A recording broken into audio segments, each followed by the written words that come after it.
जगन्नाथ सांग मैंने my kitchen बेसमिता channel को आपण मानक बहुत बहुत स्वागत। आज मुझे काढ़ार रेसिपी आनी जहाँ कि थंडा काश कफ जहाँ भी हो बहुत ही आराम लगे।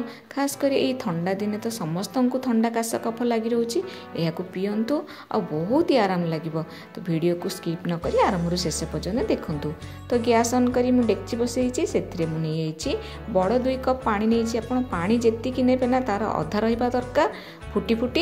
तो देखो हलदी नहीं खंडे अदा भी खंडे नहीं डालचीनी नहीं 2 खंड और 5टी लवंग नहीं तेजपत्र 2टी नहीं तुलसी नहीं। तो मु शुंठी गुंड भी हाफ चामच नहीं गोलमरिच गुंड भी हाफ चामच नहीं। आपण हनी दे पारे लास्ट रे पकेबे हनी टिके उषुम थी आ मिश्री आप यूज करेंगे। मिश्री पकड़ा समय आपण पानी फुटा समय ही पकईदे। तो देखूँ मुझे पानी रे तुलसी और तेजपत्र दे देची आ डालचीनी दे सारा पर से आम शुंठी गुंड हाफ चामच नहीं ताकू देदेबा। दे सारा पर से आम गोलमरिच गुंड हाफ चामच बर्तमान देदेबा। दे सारा पर मु हलदी को धोईकी भल भाव में कद्दूकस कर देची ताकू एबे देदेबा। आम हलदी को छेचिकी दे परिबा। तो कद्दूकस कर देची अदा ताकू आम देदेबा।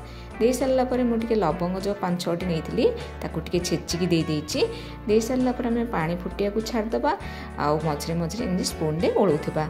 तो देखंतु मोर अधा हो गलानी। तो देखंतु मोर काढ़ा वर्तमान प्रस्तुत हो गलानी। एबे वर्तमान छाणीदेबा। जदि मोर भिडियोटी भल लाଗୁଛି निश्चित लाइक करेंगे सांगसाथी मान को शेयर करेंगे। जदि मो चैनल के पर्यटन सब्सक्राइब करना ताले सब्सक्राइब करदेवे और सब्सक्राइब बटन पाखे बेल आइकन को प्रेस करदेवे जहाँद्वारा मोर सब नया वीडियो नोटिफिकेशन आपन पाखे सर्वप्रथम पहुँची पार।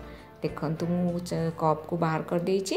बाहर करके से उषुम है कौन कर हनी दे देची 1 स्पून लाखे। आपड़ जदि मिश्री देवे फुटवा समय ही पानी देदेवे। तो मोर प्रस्तुत हो गला काढ़ा। जदि भल लाଗୁଛି निश्चय लाइक करेंगे। धन्यवाद।